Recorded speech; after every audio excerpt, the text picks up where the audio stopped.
Welcome to Brick by Brick, a podcast produced by Move Your Mind, committed to changing the construction industry, one conversation at a time. Fly in, fly out work can be incredibly taxing. It can have a major impact on your family, on your well-being, and just how you manage your life. And we need more awareness about it. We need to have these conversations to educate people in these different industries in how they can speak up. On today's episode, I spoke to Francisco Valenzuela. He's a safety advisor, mentor, motivator, father, and fly-in, fly-out mental health advocate. He's been in this industry for over 25 years. He's managed major sites, he's worked in a number of environments, and he shared his story about how he came close to ending his own life. He's lost marriages, how that was accepted in the industry, and how he didn't have the guidance, so he took matters into his own hands to start raising awareness. Thank you so much for supporting this podcast, and a huge thank you to Lendlease for sponsoring Brick by Brick. We couldn't do it without them. I really hope you enjoy this episode. Francisco, thank you so much for coming on the podcast. We had an amazing chat last week, and I love being able to connect with, people like yourself and hearing these stories, and you've got a really good one. So, yeah, appreciate you making the time. Well, hey, Nick, thank you very much for having me as a guest. It was great to kind of connect through John with you, and he spoke about the work that you do with mental health and Move Your Mind. So I've seen your book. I haven't seen your book yet, so I have to order one. But other than that, it's good to see somebody that has passion in this space too.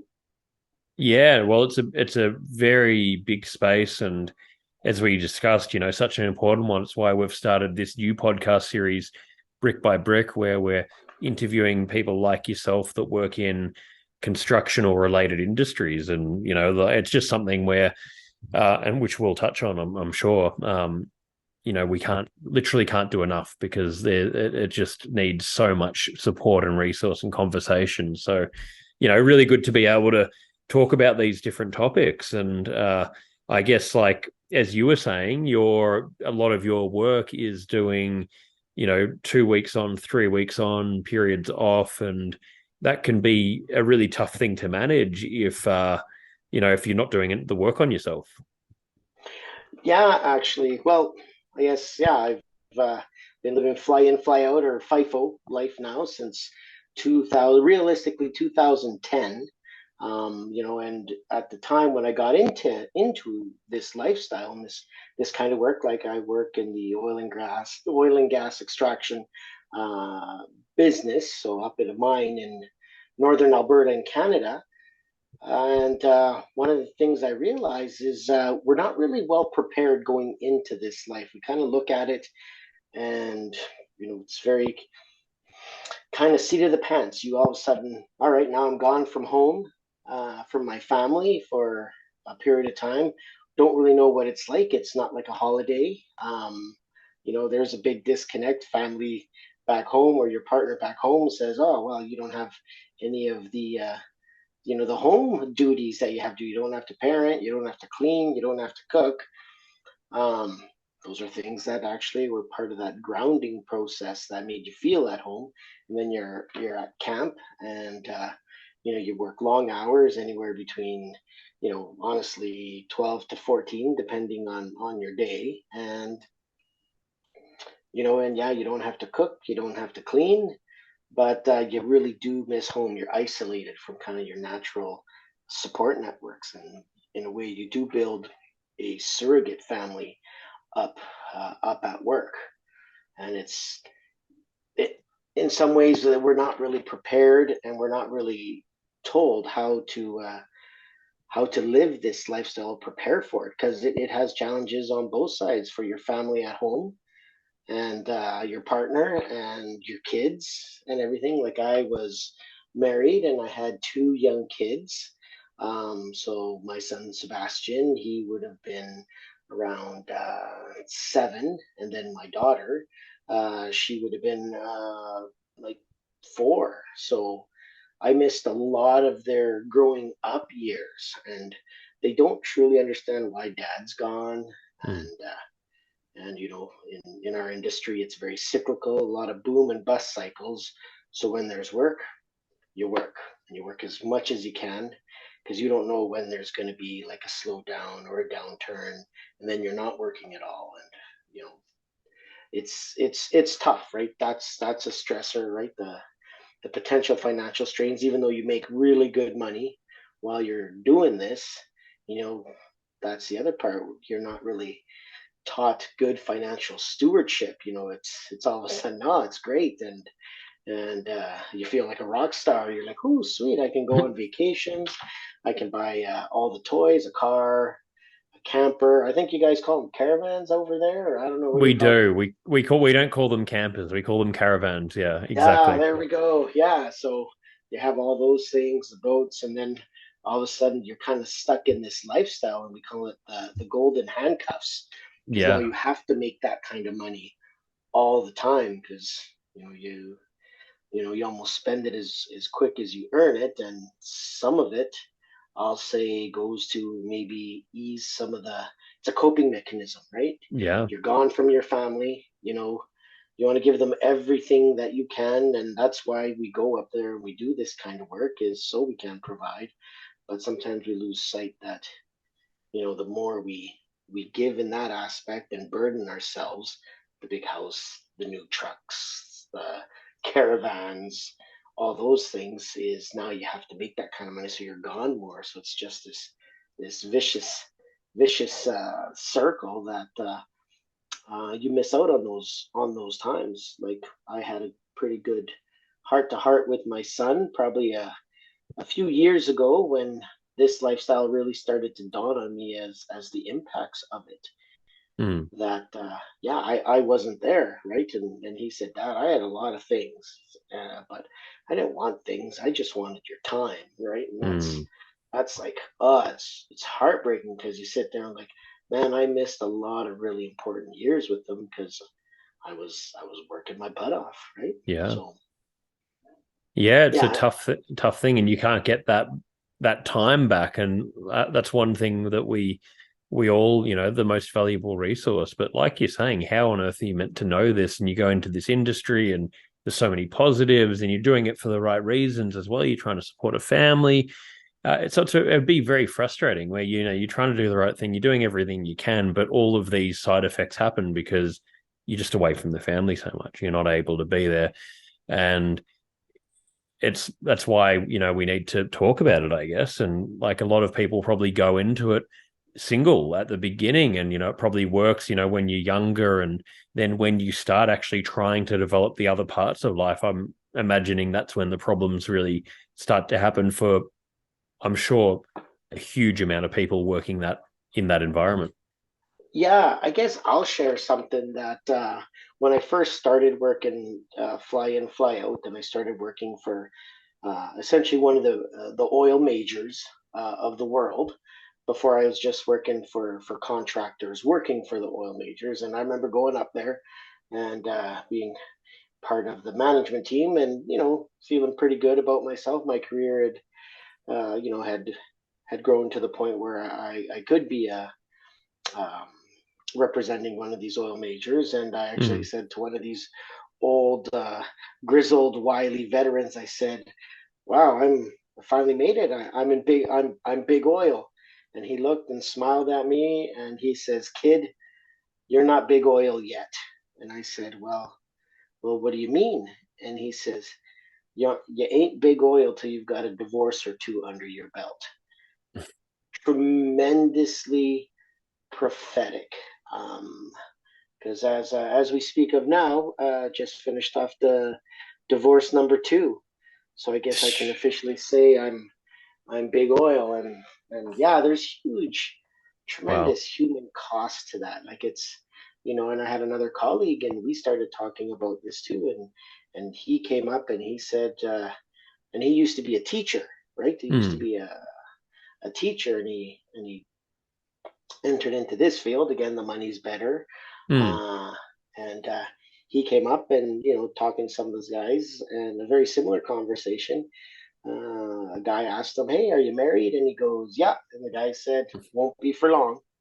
right? And then he was like, whew, like My there's God. almost there's almost there's a bravado about uh, or paying your dues that you'd almost sacrifice your whole life or the other aspect of your life for this lifestyle, for the perks of it, right? Like it's tremendously rewarding work, super exciting. You work with some incredible professionals, some that are the best in their field in the world, because we have people from all over the world come up to work on these big mega projects.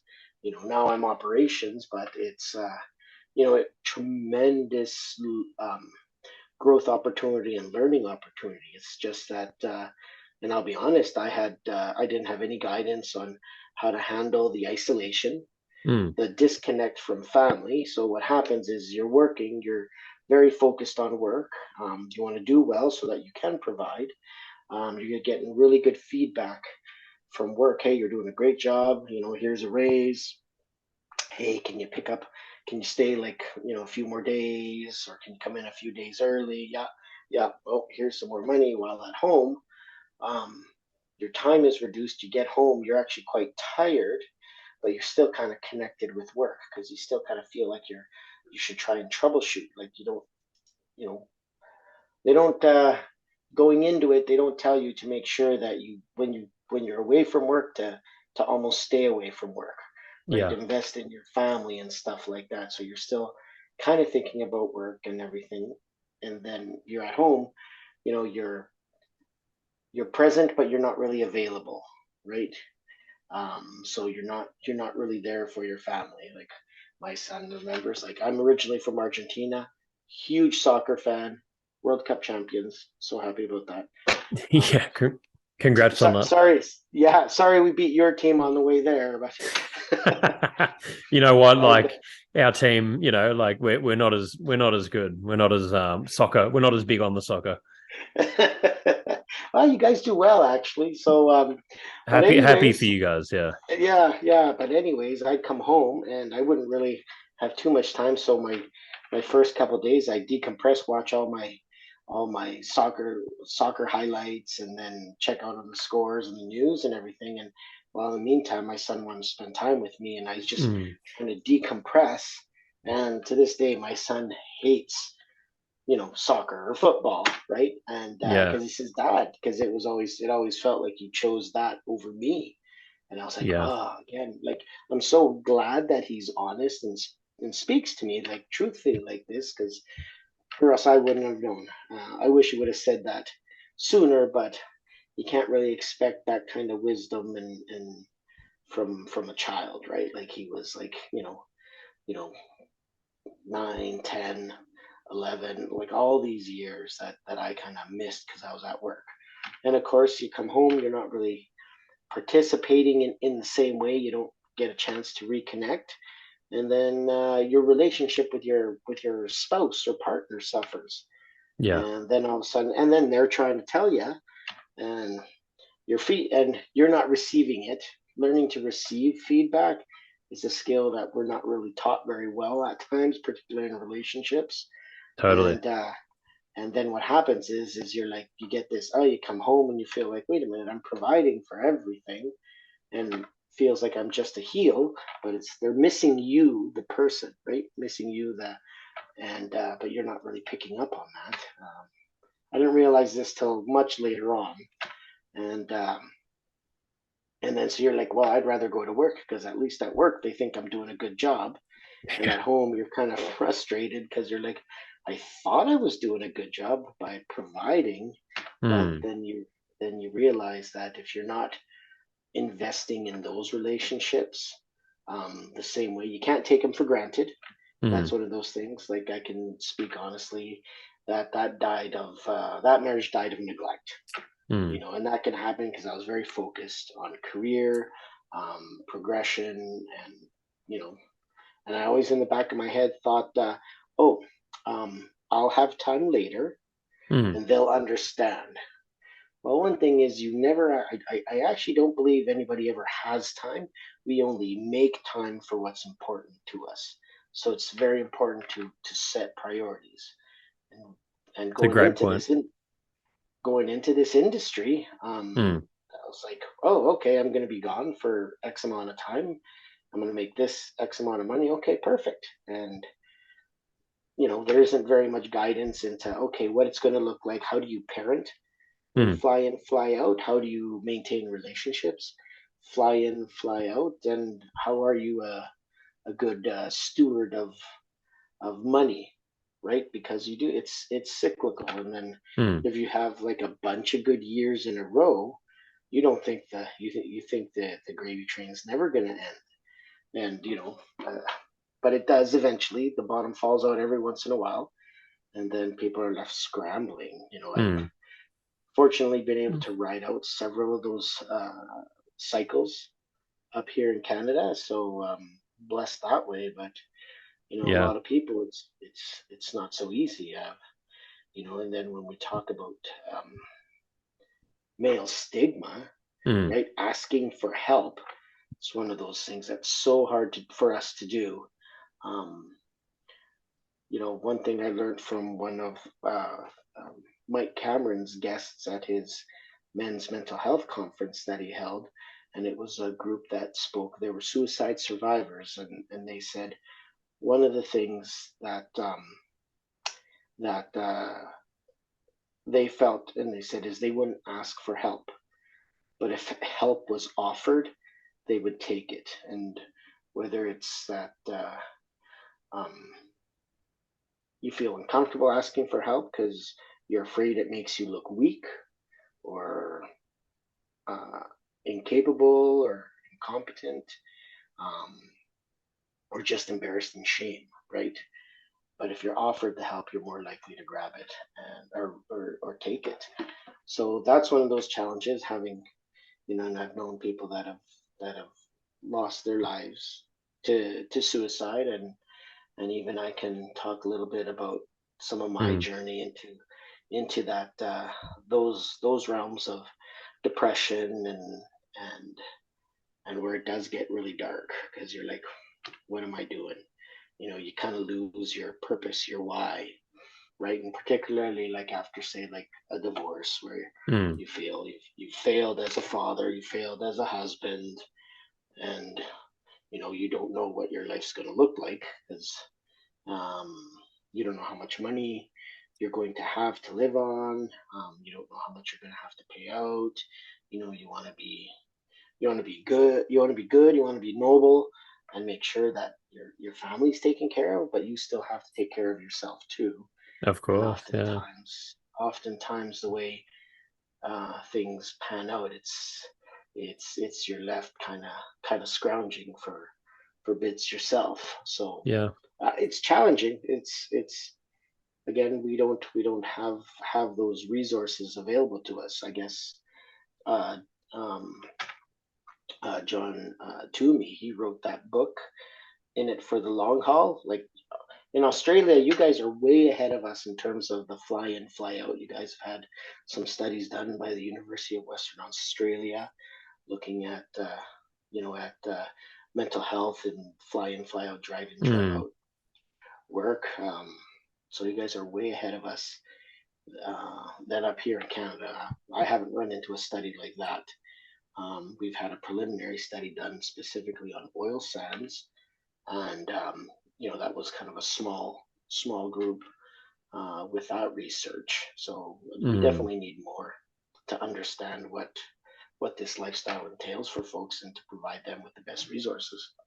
Need it, yeah, a huge amount more. And Australia does seem to be a little bit more advanced in these areas, but God, it's important to be talked about just from I don't even know where to begin with what you're saying. And it's just a environment that's just ripe for mental health issues to arise. Like, how can they not? It's just, and it must be a very frustrating thing when you feel like you're doing everything you can to provide for a family, to, work and grow in your career, to then and be away, and you'd feel helpless half the time where you just can't really.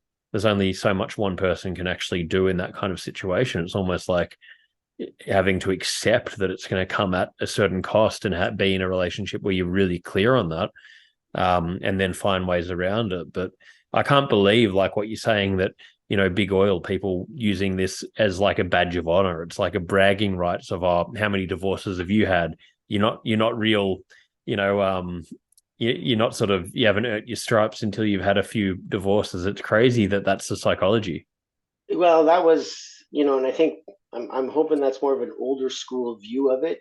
Again, he was a grizzled veteran of many years in this industry, and I think now, the Yeah. pandemic was really hard on our population because you're isolated at home, and then you come to work and you work, and because of all the pandemic mitigations that we had, you'd go work and you'd be working by yourself all pretty much all day, or you'd have a mask and you'd have all your gear on and your personal protective equipment or PPE on, and you'd wear a mask. Then and you couldn't be within 6 feet of anybody. So Yeah. uh, then you go back to camp and you're in a lineup, you know, 6 feet apart, and they police that really well.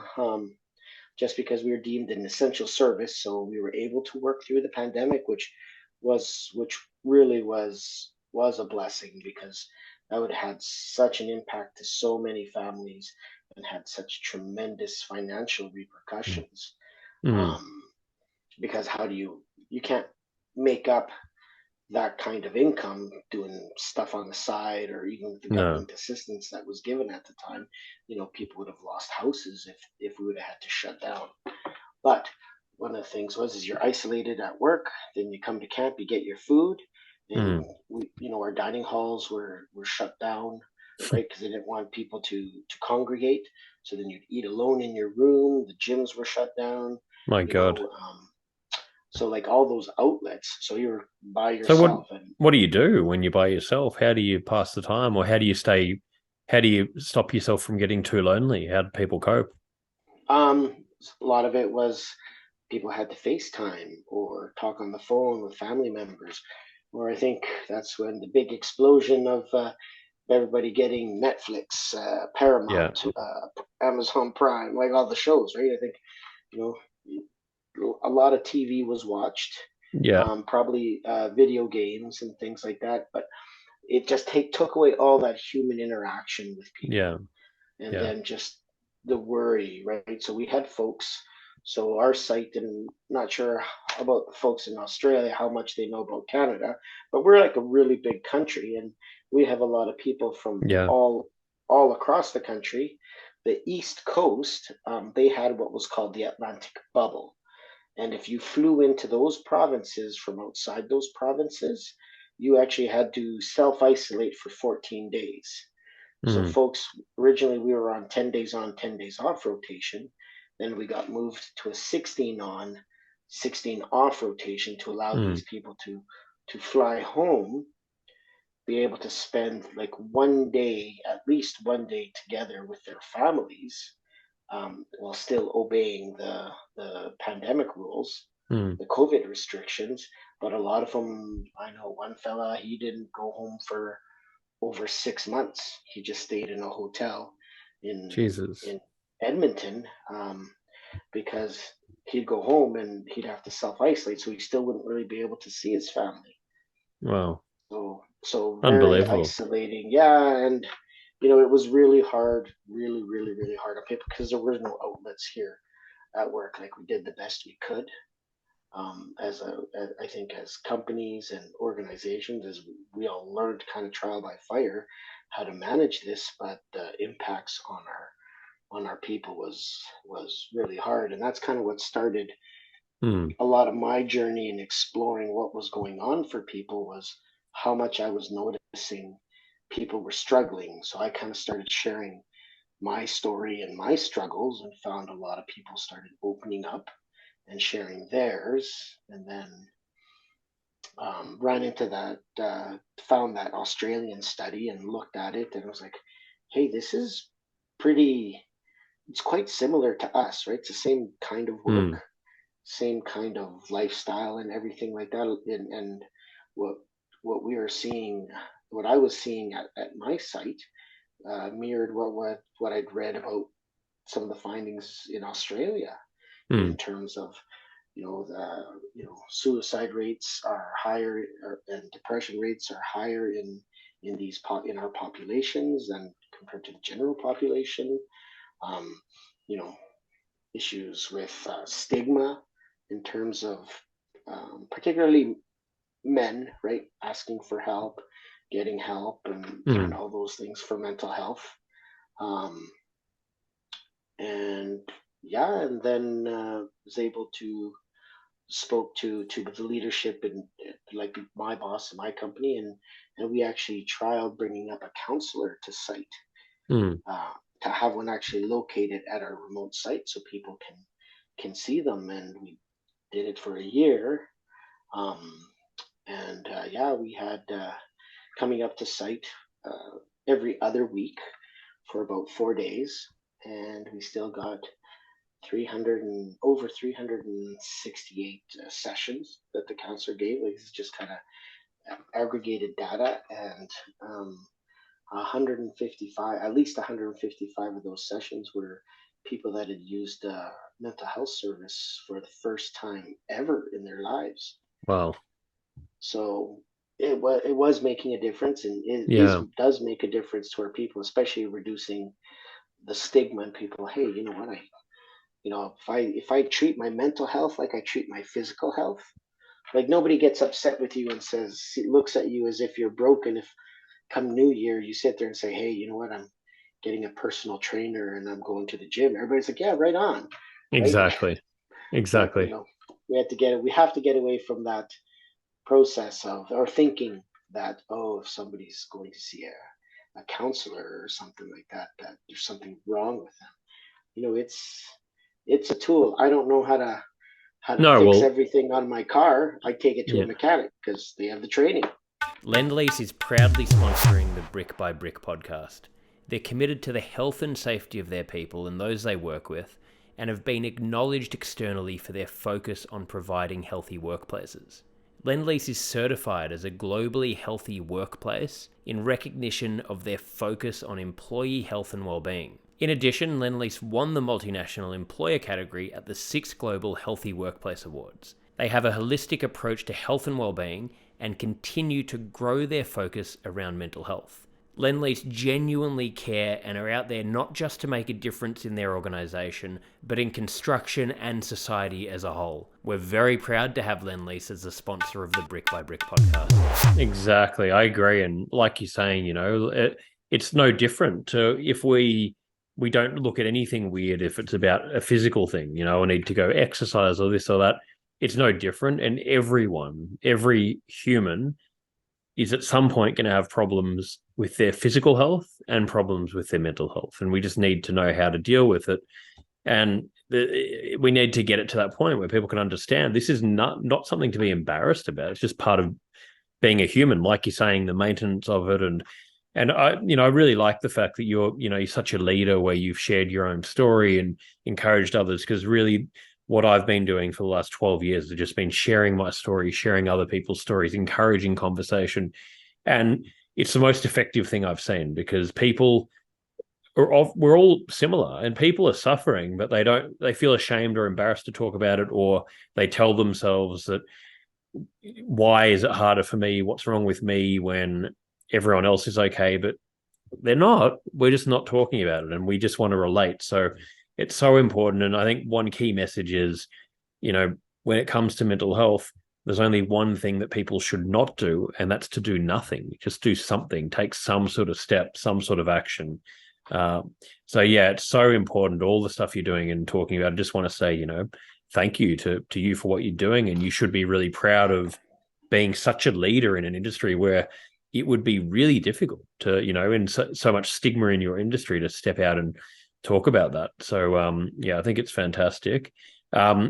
You mentioned before about the dark times you've been through. Are you able to sort of share with us a little bit more about that and how you came through it? Yeah, actually, this one things, and I'll be honest, sometimes head knowledge doesn't equal like heart knowledge, and acting in the way that better.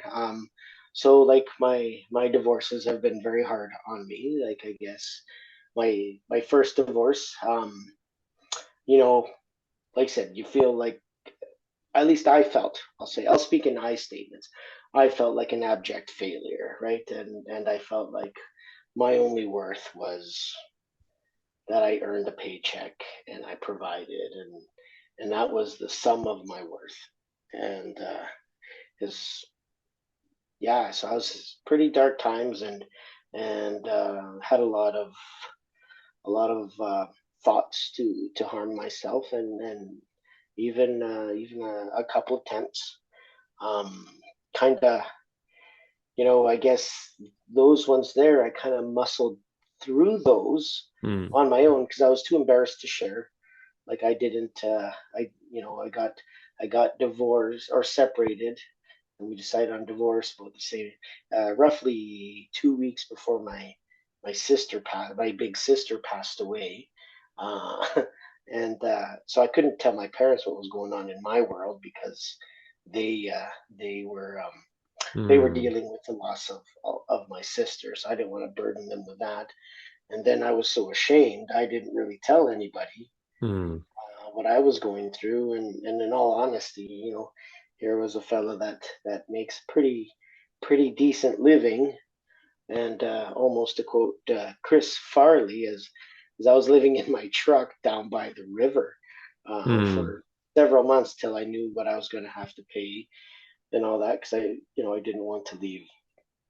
I didn't want to be one of those guys that kind of left my family high and dry, and I'd be living okay, but then they wouldn't. So Yeah. I was like, okay, I'll just kind of keep things going. I can make, I'm only home 10 days at a time. I can, you know, I can make do with that till I know more, right? And then I finally got a place, um, and started living kind of a normal life. But yeah, it took a lot, Mm. Mm. and I leaned on faith a lot for myself.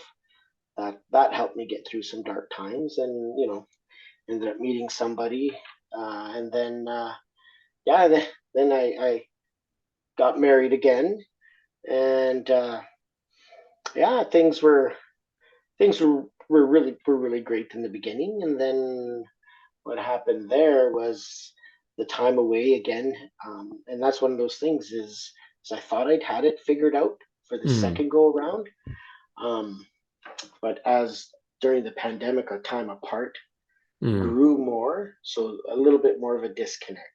Some of the routines that I participated in when I got home, um, when I was only on a 10 and 10 rotation, some of those got backfilled. So then, oh, kind of my job would make me kind of be part of the family and stuff like that when I get home. Well, those things were all being done, so I'd get home and almost be like a border collie without a job. And those Mm. things are super destructive if you don't give them a job. So I'm Yeah. sitting there, and then just a disconnect with my spouse, and then that one there, that one died of the disconnect of it, and we didn't go get help soon enough in terms of couples counseling. I spoke with like I started a website in that time because I realized I was struggling, and so many people had my story was not unique at all, Mm. Mm. um, like a lot of people. So I was like, well, hey, what are some resources? So I started a website called FIFO for Real, .ca, and just started talking with psychologists, started talking with sleep experts. Oh, okay, what are some resources we can share with people that live this lifestyle and their partners? Because one thing I have learned in this living this lifestyle is how I live it and experience fly in, fly out is different to how my spouse and our children and stepchildren, like I had Mm. stepchildren Mm. with this one here, and how they experienced fly in, Mm. fly out. So just a huge disconnect Mm. in that way. Oftentimes it's like, well, you get a break from the family. Well, it's like, well, the family, I'm stressed out when I'm away from the family because I miss the Mm. family. Mm. And there isn't that kind of understanding. And then at the same time, I might not have an understanding of how they live life when I'm not there, right? So one of the things Max says, well, you come in like the Miley Cyrus song, you come in like a wrecking ball, Yeah. right? So it's like you disrupt Absolutely. routines, and then that creates tension and resentment because I'm sitting there, well, I'm kind of funding everything, and and then you have resentment because you come in, you want to have family time, you want to have kind of time with your partner or your spouse, and you're not getting that, so you're like, well, hey, where's the where is this? So then Mm. resentment starts growing, and then the disconnect gets bigger and bigger. You don't talk about things, you don't get help, and yeah, and then divorce number two, Yeah. and then the financial repercussions of that, like, oh my goodness, then as the main breadwinner, you tend to take the bigger hit always, it Yeah. seems. Yeah. And but yeah, so then you start over, and it's hard. You got to pull yourself back together and start all over again.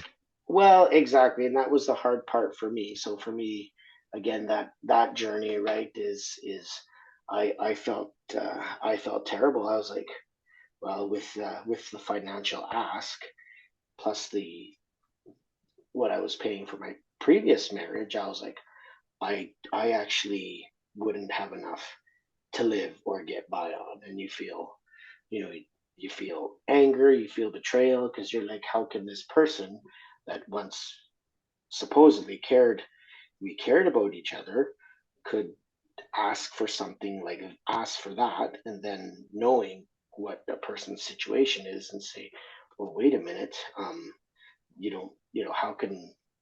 how can they do that? And I had a very, very dark night, the night Mm. I got that letter from the lawyer, um, and it was hard. That one was a very hard night for me. I in all fairness, went out to my local bridge with my one of my climbing ropes, and yeah, I was sitting there, and then it just kind of took some deep reflection and thinking about, like, my kids, Mm. and knowing what a terrible decision like that would do to them for the rest of their lives.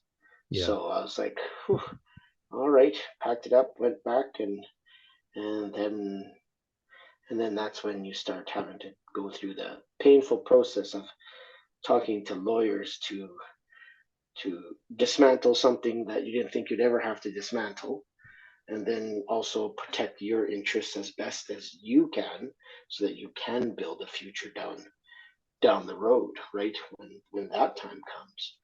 So yeah, it's a lot of loss, and it's tough. Like, that's in a way why I have kind of this tattoo. It's hard to see, but that's a Bernini sculpture. It's the angel and demon, and Mm. for me, it kind of symbolizes both sides of ourselves. Like, we also, our brains can help us heal, Mm. but our brains can be the biggest bullies Hmm. that we have, because though oftentimes we tend to bully ourselves with a lot of negative thought, negative emotion, and if we let that be happen predominantly, that'll just will spiral It can and go go to both those dark ways. places. Yeah. It really can, as much as we can. And it's a good reminder as well, because when you are in such a spiral, the emotion, and thank you for sharing that as well, by the way. Like, it's, yeah, great that you can talk so openly about it. It's a really hard thing to talk about and to go through, and really impactful, to hear that, and just hear that you pulled yourself out of it and were able to, have that realization. And I think a lot of the time when we're in that dark place, the emotions are so overwhelming in a negative way that we feel like it will never get better. And it's being able to remind ourselves somehow that no matter how bad I feel right now, things actually can and will get better, because every single emotion, good or bad, always passes. And, everything's cyclical. And if we just stay in there and keep pushing forward and trying to find ways to get through things, we will get there. It might take a long time, but we will get there if we push through. So it's a really important message. Yeah, it's super important to actually talk to people that are in your circle that you can talk to, and actually try and find people in your circle that you can talk about your emotions. I can speak from male perspective. We're not really taught that very well. Like particularly my generation, I'm nearly 50, and Mm. and that's not something we were taught. You're kind of taught. Heck, you look at that kids show. I don't know if you ever seen How to Train Your Dragon. Mm. What's the name of the guy's dad, right? Hiccup's dad. His dad's name is Stoic. He's this big Mm. Viking guy that strong and doesn't really show emotion, right? Yet that's our image of what we should be, right? When in Mm. fact we're not really taught to be vulnerable and to learn to be vulnerable with with yourself for starters, and then be able to share it with the appropriate people, of course. Yeah. Can't really share it just with anybody. They have to be in a place to receive it. That really helps get a lot off your chest and be able to share. But yeah, and getting help, talking to a counselor, right? And I had one of the people on my site wrote into me and they said, hey, one of the things that we should talk about is don't wait till things are bad to go see a counselor. When things are going great, go see a counselor then, because then they can help find tools to keep you in that optimal state. They Hmm. also um, will know what that optimal state looks like. So then you can, and you're probably in a better position to learn and really absorb some of what they're sharing, some of the knowledge and tips they have to help you kind of maybe to get into those states, because you'll never always be happy all the time, right? No. You're gonna It, have there's seasons, right? You're gonna have ups and downs, valleys you got to climb out of, and that's just life. it's a good point. And yeah, don't wait till you're in that state to get help. Exactly, because it'll compound. It'll get, the longer we leave it, the worse it gets, the harder it gets to get out of it. So if you maintain, and it's the same as saying, I'm going to wait to look after my body until I have a heart attack. Well, it's going to be a long road back to health. But what we could do is, while we're still, feeling pretty in good enough condition, what can I do better? How can I get more sleep? How can I fix my diet a little bit? How can I exercise more? It's that sort of thinking, which is very logical when you break it down. And the other point that you were alluding to, which I think is really important, is before we can help any other people and put our best foot forward in anything, we've got to just put ourselves first. We've got to look after ourselves, get that right. Then we're in a clear space where we can help others and do other things. But we can't do that at the expense of ourselves. And, it's a lot of it's communication. Thank you so much for supporting Move Your Mind. We're expanding the offerings of the organization and we're tailoring everything we do to suit you guys and to try and answer to all of your needs and the questions that you send in. The book is available globally. You can find all of the links at nickbracks.com/book.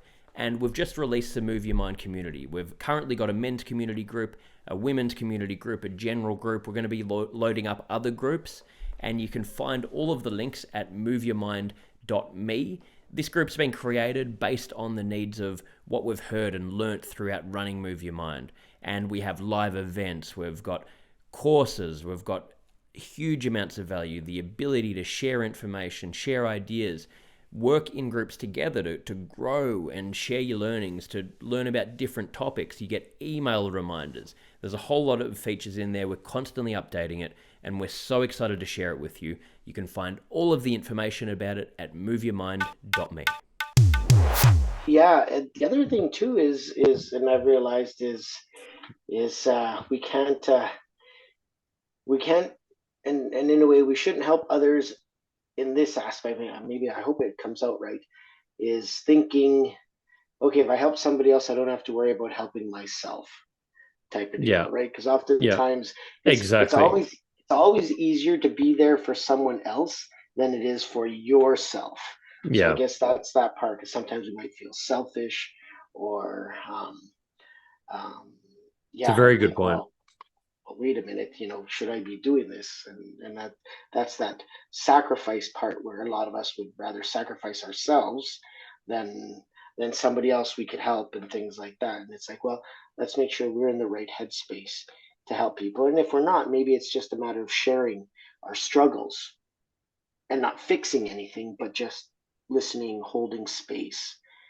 And that's real important too. Because it's painful to have to be honest with ourselves and confront our own issues. It's really painful. It's really exhausting. It's you having to look at a lifetime worth of, thought processes and conditioning. So it's a great point. So on from that, what I'm interested in now is what did you do? What were some of the things that helped you get through it? How have you maintained yourself? How have you made those changes? What's helped? Well, for me, like I love the mountains, Yeah. and we spoke earlier, and for me, I used to be scared of heights. Yeah. So when kind of going through my divorces and everything, I had a friend of mine that does climbing, and he said, "Well, we should let me take you climbing." And I'm like, "Dude, man, I'm scared of heights." And he's like, "That's perfect. That's a small victory. We'll get you over that, and you'll be fine." So okay, trusted him. He's like mountain rescue guy, firefighter, paramedic, all that stuff, avid climber, teaches the stuff. So I'm like, you know what? I couldn't go with somebody better, right? So Yeah.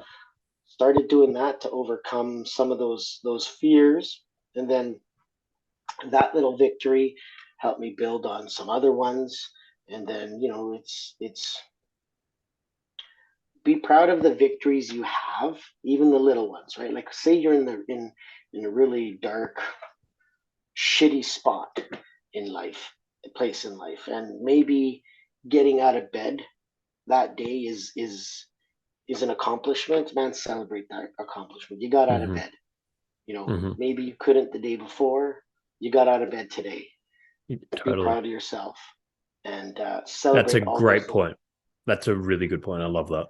Yeah, and then like I said, for me being out in the mountains near water is awesome. So got out, doing the ice climbing and then Mm, some rock climbing. Running for me was a really big thing to help. That was kind of part of, I'll call it my physical therapy. Helped me, lose a little bit of weight. One of the things is when you're in kind of dark spots, you either lose weight or you gain weight. I kind of find, and I think exactly. I'm the guy that gains weight. I think, and then um, but yeah, so just all those things like Dr. Gabor Mate Mm, and Van der Kolk wrote that. Gabor Mate wrote the book When the Body Says No, mm, and Van der Kolk did that. The Body Keeps the Score, and it's a mm, huge. They talk about the connection between mind and body health, mm. right, and illness and things like that. So we do have to take care of both, right? Absolutely. So and there's an Australian study that came out that I downloaded and read, and it spoke how physical activity is really effective in treating anxiety, depression, um, Oh God, and absolutely. those Yeah. things. And I thought about it. Yeah, you know what? It does. And sometimes the hardest part is overcoming. I guess that the inertia of not moving to get Yeah. moving, right? The hardest part Often, starting. yeah, yeah. It's like getting to the gym is harder than the gym itself. Working out at the gym. Exactly. And that analogy goes for everything in life, I think. The starting and the thought of it. And our minds are creative. So, we will come up with every excuse. Our mind will try and talk us out of it. But once you start doing it, it's just that thing, then you click into it and it feels great. So it's finding that key to just not thinking too much and getting started and then like seeing what happens. And I train 6 days a week, sometimes seven. Been doing that for 20 years almost, and um, there's not one time where I've regretted or felt worse after exercising. Every single time, so good. And we all know it's good for you, but it's profound how much it helps in mental health. And like you're saying, these studies, and there's comprehensive studies on it, so a lot of them have shown that it's more effective than antidepressants in many cases for Yeah, mental health. So it's a big deal. And this is, another important part of, um, often we might feel like we've exhausted every option of, like, I'm not coping, what can I do? But then if we actually step back a bit and think, okay, like, am I getting enough sleep? Am I Mhm. exercising? All these holistic things that I could do to make myself feel better. Am I doing them? And when you're in that depressive state, it's really hard to do that, which, totally acknowledge. But if you can find a way to just gradually work on those and make that a priority, and then think, you know what, I'm just going to do these things first. Once I start doing all these things that are good for me, if I still feel really bad, let's address it. But the chances are, a lot of the time, when you start doing these, taking care of yourself, you'll be in, you'll eliminate half of the problem, or you'll be in just such a better headspace to deal with it. So, um, it's really important to do it. And the other part I'm interested in asking you about is, with your life now and the work you're doing, how have you managed your relationships and, the things that you were having difficulty with? Has it been a communication thing? Is that part of, like, how you sort of manage it now, or how have you worked through that? Yeah, so I guess one of the things, and it's being clear in your communication with your partner, right? Don't let Mm, things kind of fester, right? So I'm currently kind of, you know, um, like my separation and the divorce. My separation happened last year, June, right? And then so one getting out there took a while for me to feel comfortable getting back out there to meet people because again, anytime something doesn't work out, we tend to, and I think at least for me, I tend to look at, okay, where did I fail? I failed, mm, and mm, things like that. And there's there's aspects where we could have done better, mm, but we can't own everything, mm, and that's something. If we own everything, then and we're not honest with ourselves and sit there and say, okay, no, that is not something that I had control over, and exactly. and and I There's a can't I balance. can't own that. Yeah, exactly, right. Own what belongs to yours, belongs to you, nothing more. Because else you just beat yourself up and you won't be able to function. But one of the things is be super clear on what you need as in a relationship from your partner. Mm, Um, Communicate clearly. For instance, I liked getting a text every once in a while, like a good morning mm, text or a mm, good night text, or just some of those communications. Hey, let mm, me mm, know a little bit about your day so I still feel connected. I'll tell you a little bit about mine. Those are important things, right? mm, If you don't share that, and then you start feeling disconnected, and then your relationship bucket is being depleted all the time, and it's not filling with the things that help you stay connected. So, but your partner also needs to know these things, and then that's the part where you have to be honest. And if your partner is somebody that, well, you know what, that's not important to me, and I don't want to do those things, for it to survive long term, I honestly think is that's that part where your partner needs to, much like you need to also, um,